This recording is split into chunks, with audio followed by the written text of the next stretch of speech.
Let's ask the humans a question. Secretary Flimon dipped her tendrils as she swiped a delicate tentacle across the screen in front of her. So that is dealt with. What is next on the agenda, Ancient Katob? The Ancient Katob of Furicon, for being of the Advisory Committee on Non-Member Species, chewed his cud as he glanced down at the synth sheet in front of him. Terrans, Katob rumbled. Terrans are spreading too fast, too wide. We must find a way to slow their growth so our cultures can prepare and adapt to their presence.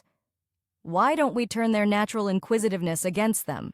A fuzzy-sounding voice from the far end of the table asked, as its owner seemed to fade in and out of focus. Let us give them an unanswerable question and claim it is vitally important that they aid us in finding the answer. Everyone looked at the Ancient Katob as he chewed and thought, before he dipped his horns in agreement. Excellent idea, Member Kyote, but what pointless question shall we ask the Terrans? The various members of the committee thought deeply, apart from Tomagorn of Torden, who was hibernating quietly in her chair.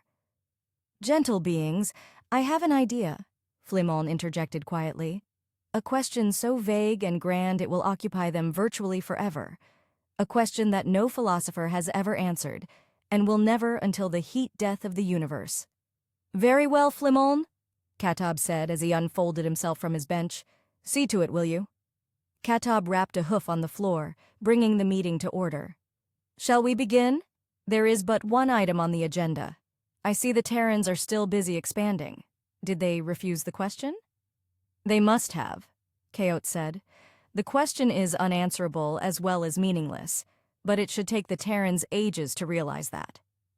All eyes, echolocators, and organic radars swung towards Flimon, except those belonging to Tomagorn of Torden, who was still quietly hibernating in her chair. No, Flimon said quickly. It turns out that the Terrans already knew the answer to the question. The Ancient Katob rumbled loudly. What? Impossible! Flimon waited until the committee members had calmed down somewhat. We asked a lot of Terrans, Flimon explained quickly, and they all agreed on the answer. Some of them quite violently so. I refuse to believe that, Kyote said hotly. The Terrans don't even agree on their own nutritional requirements or the preferable temperature range for their species. Flimon shrugged with all her tentacles. Nevertheless, she said softly, they were quite insistent that they worked it out before they were FTL capable. Preposterous! Katob rumbled so loud that the table vibrated.